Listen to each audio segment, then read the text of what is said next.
Everyone knows how GTA San Andreas begins. CJ comes home because his mother, Beverly Johnson, was murdered by the Ballas. It's the catalyst for the entire game. But there is a deeper, darker shadow hanging over the Johnson family, a tragedy that happened 5 years before the game even starts. We focus so much on the mom, we forget the real reason CJ left Los Santos in the first place.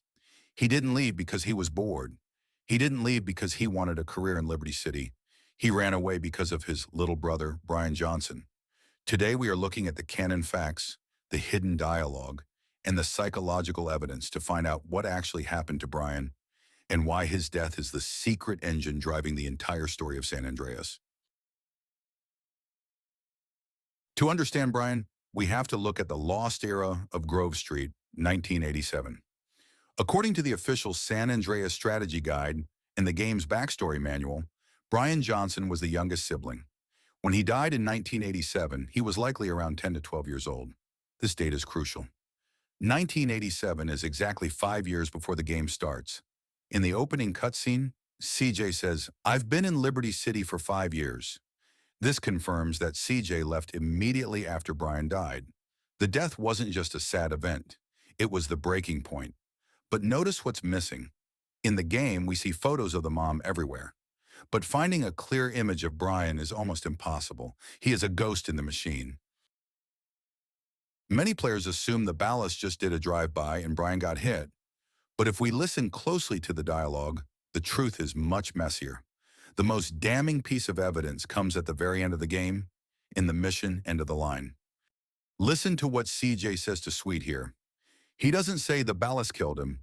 He doesn't say it was an accident. CJ yells, "I let Brian die. I ain't letting you die. I let him die." This specific phrasing implies active negligence. It suggests that CJ was present. He wasn't across town, he was right there.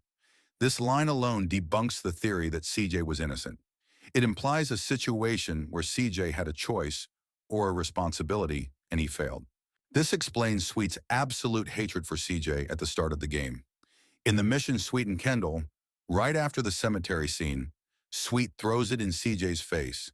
This confirms that CJ was so overcome with guilt or cowardice that he didn't even attend his own little brother's funeral. He packed his bags and fled to Liberty City. To Sweet, this wasn't just a mistake, it was betrayal. Sweet stayed behind to bury their brother while CJ ran away to steal cars for the mafia.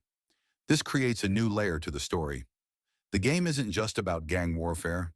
It's about a younger brother, CJ, trying to earn forgiveness from his older brother, Sweet, for the death of their youngest brother, Brian.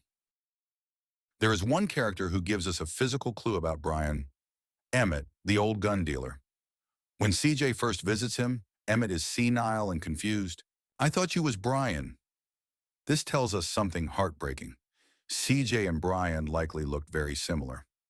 Every time Sweet looked at CJ, he saw the ghost of the dead brother. It explains why Sweet can't look CJ in the eye.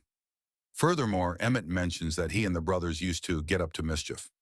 This supports the theory that the death happened during some kind of reckless activity, maybe a joyride gone wrong, or playing with weapons they shouldn't have had. So, how did it happen? While the game never shows us a flashback, the lookout theory is the most accepted canon interpretation. Given that 1987 was the height of the crack epidemic and gang violence, it is highly implied that CJ was supposed to be watching out, perhaps guarding the house or watching the street while the younger Brian played. CJ got distracted, maybe by money, maybe by fear, and the enemy rolled up. Because CJ failed to warn him, Brian was killed. CJ survived physically, but mentally he checked out. In the end, Brian Johnson is the most important character we never see. His death is the wound that broke the Grove Street families apart. The next time you play San Andreas and you hear Sweet yelling at CJ, remember, he's not just angry about the gang losing territory. He's angry because he's looking at the brother who lived, wondering why he couldn't save the one who died. Thanks for watching. If you want more deep dives into the tragic lore of Rockstar games, make sure to subscribe.